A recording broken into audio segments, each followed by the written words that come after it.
గిరిజన ప్రాంతాల అభివృద్ధి కోసం ఏపీ ప్రభుత్వం సరికొత్త కార్యక్రమానికి శ్రీకారం చుట్టబోతోంది.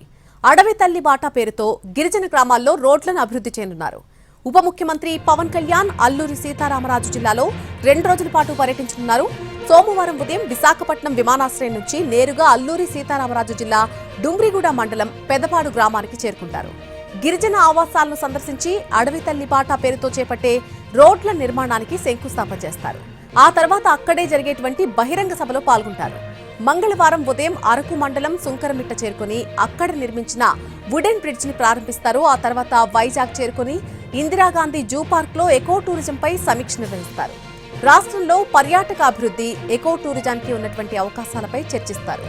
గిరిజన గ్రామాల మధ్య అనుసంధాన రోడ్ల అభివృద్ధి, రాష్ట్రంలో ఎకో టూరిజం ప్రోత్సాహంపై ప్రధానంగా దృష్టి సారించనున్నారు.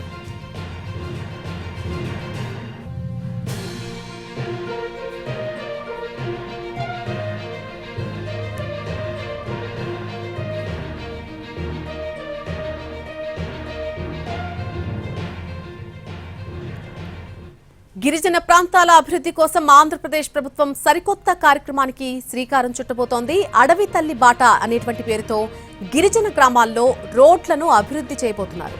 ఉప ముఖ్యమంత్రి పవన్ కళ్యాణ్ అల్లూరి సీతారామరాజు జిల్లాలో 2 రోజుల పాటు పర్యటించనున్నారు. సోమవారం ఉదయం విశాఖపట్నం విమానాశ్రయం నుంచి నేరుగా అల్లూరి సీతారామరాజు జిల్లా డుమ్రిగూడ మండలం పెదపాడు గ్రామానికి చేరుకుంటారు. గిరిజన ఆవాసాలను సందర్శించి అడవి తల్లిబాట పేరుతో చేపట్టేటువంటి రోడ్ల నిర్మాణానికి శంకుస్థాపన చేస్తారు. ఆ తర్వాత అక్కడే జరిగేటువంటి బహిరంగ సభలో పాల్గొంటారు.